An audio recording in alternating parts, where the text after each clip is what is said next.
in his hands is a pistol, and it is targeted right at Rittenhouse. This would lead to Rittenhouse firing off another round, striking Gage in his arm and stopping the threat. But during the court case, Rittenhouse would claim that the pistol was targeted at his head, leading him to make the judgment to fire his rifle at him.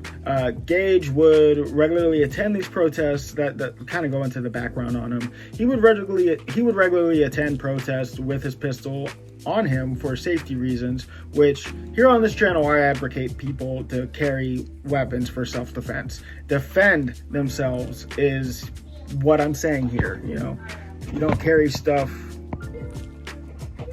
with the intention of harming another person. Other than his pistol, he would carry medical supplies with him just in case anybody was in need, just like how Kyle Rittenhouse did.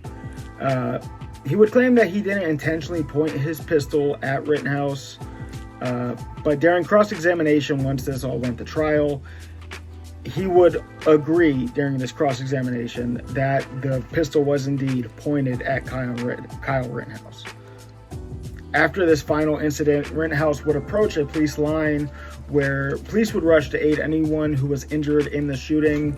And at this point in the story, I don't know how Rittenhouse was able to leave the scene without being held by police.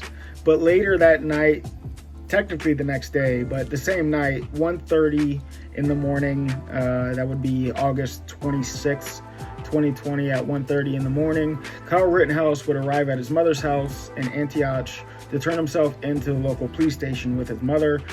Kyle Rittenhouse was then charged with multiple counts, and let's go over these counts real quick. First-degree intentional homicide from fatally shooting Anthony Huber. First-degree reckless homicide from fatally shooting Joseph Rosenbaum.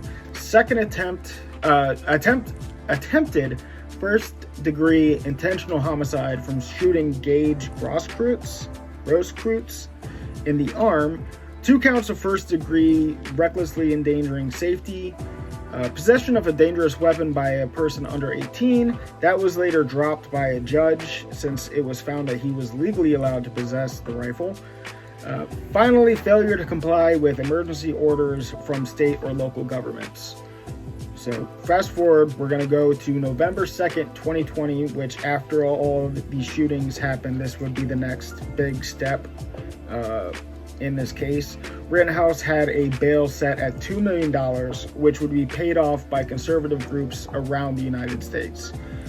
After that, up to January 5th, 2021, a couple months later, Rittenhouse would plead not guilty to the charges in the brief meeting with Kenosha County District Attorney. On February 3rd, a month after the last